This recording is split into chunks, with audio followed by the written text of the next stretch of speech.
Jack Reacher followed Rambo into the house to the living room, filled with cushioned chairs and a couch, both shirtless and soaked with a mixture of sweat and water from the large bucket from outside the ranch. All that chopping woodwork really drained Reacher's muscles. He began to use the range of motion technique on his upper body to ease the aching. Rambo, on the other hand, walked up to the kitchen. "Beer?" Rambo asked. "Absolutely," Reacher replied. Rambo takes 2 cold Miller Lights out of the refrigerator, hands one over to Reacher, rubs the other around his face for relief from the hard work, and falls on the cushioned chair. Reacher is still standing. He twists off the cap from his beer and takes a sip. After a few seconds, he sits down on another cushioned chair. Rambo is sitting on the right side of him, sipping his beer. Reacher glances at Rambo's scars and scopes them out. The way they were left sculpted on his chest made Reacher think that, geez, he's got it worse than me. Reacher began to think of the stitched scar Rambo had on his right arm and burnt slash scar on the left side of his face. Reacher slowly began to analyze in his head that he and Rambo had more in common than just scars. "Nice scar," Reacher said. "Thanks," Rambo replied. Reacher takes another slug from his beer while still locking eyes with Rambo's scars, then turns around and lays his head back, closing his eyes to relax, which is when Rambo begins to notice and analyze Reacher's own physical history of pain on his body. "You don't look so bad yourself there, kid." Rambo complimenting Reacher's scars. "Hmm?" Reacher quickly replies, opening his eyes, raising his head up back to Rambo, then looks down at his own scars. "Oh yeah, not worse like yours, but it's a work of art," Reacher chuckles. Rambo takes another sip while locking onto Reacher's chest scar. "That one on your chest looks worse to me," Rambo points out. Reacher looks down at his chest at his gunshot scar. "Oh yeah, got it from a .38 round." Rambo takes another shot of beer while locking at another one of Reacher's scars. "And the one near the abdomen?" Rambo points out again. Reacher looks down again, massaging a shrapnel scar, then takes himself back to memory lane of what went down in Lebanon. Reacher snaps out of it and is back in the present time. Takes a 5-minute silence.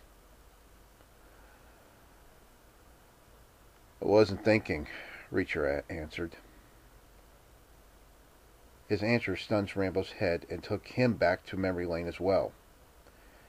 Back to where it all went down in the town of Hope, with Sheriff Teasel, the deputies, and the National Guard. His violent physical actions that occurred at that time were triggered all because of his lack of inner peace, self-control, and fully circled. Rambo deeply understood what Reacher was talking about. Rambo as well snapped out of it and returned to the present, but still looked down at the floor before adding to Reacher's answer.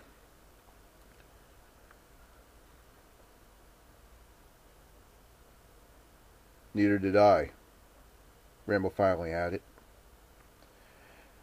Reacher reacts to Rambo's comment in curiosity, looking back at him once more. After a few seconds, that curiosity went away. But Reacher still had a question in mind. "So how long were you in Nam?" Reacher asked. Rambo looks back up, at Reacher calmly surprised.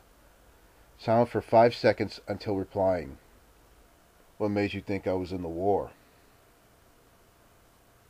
As always, and like before, Reacher analyzes his answer to Rambo step by step. "Well, according to that stitched scar on your right arm, the way it's all stitched up looked like it was self-made, like how the Green Berets were trained to do. While I was walking up the long trail entrance to your ranch, looking at the way you handled splitting that wood in half with one chop of the axe, I figured whether you're a natural or had a special skill from a long-term history of experience. The tree out there with the bullseye you painted on it, and the way you took the knife and hit the middle dot with the throw of one arm, definitely a special skill. Now going on to the infamous work of art of scars on your chest, The way how the cuts are angled look like a stage of torture. The cut marks of the scars. No other knife can do that but a combat knife, especially the ones that the Viet Cong used in the war. I almost forgot about the one on the left side of your face. That slash of red tissue. Looked like someone took a combat knife like the ones in your collection, heated up the tip edge of it, and gently slashed your face. Rambo just sat there after Reacher narrowed it down. After 5 seconds of a cold stare, he reacted with a small smirk, with a nod and the emotion that he was impressed by Reacher's own special mental skill. Rambo laid back on his chair with eyes still locked on Reacher.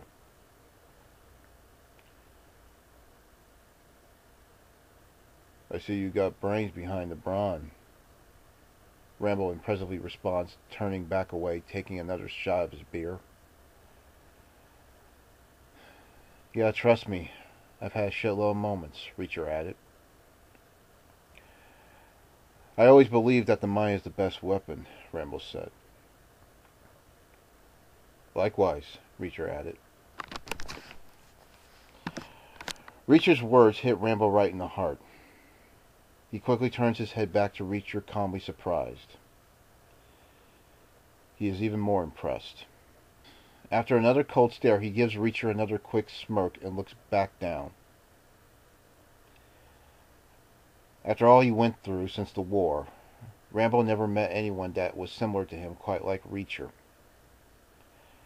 Not since all the men and friends he lost in his Baker team, like Danforth, Westmore, Bronson, Barry, and etc. In his head, Rambo questioned himself whether to add Reacher to the names of the band of brothers he lost.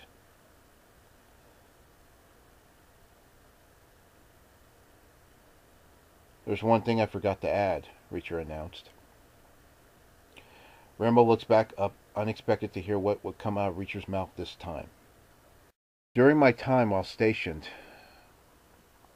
I overheard stories of a traumatized Vietnam vet who caused a ruckus down in this small town called Hope. A name similar to a small town I once passed through once. Especially the story of that same traumatized vet that chose to rescue leftover POWs that were found alive, which were talked about on the 6 o'clock news, rescued from the Vietnamese that joined forces with the Russians during the Cold War. We didn't know who sprung them at the time, but your name was tossed around a lot, like a modern-day urban legend. Rambo continues to lock eyes with Reacher, and his stare gets even colder.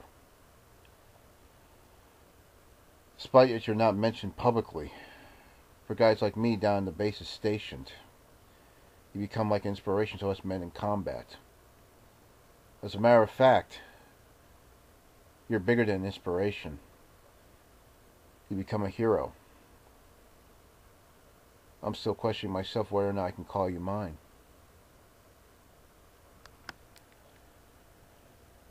During his time with Reacher, Rambo's stare is the coldest it's ever been. This time he does not look impressed. Still sitting, Rambo leans head forward at Reacher. I'm no fucking hero, Rambo replies, slowly growing anger.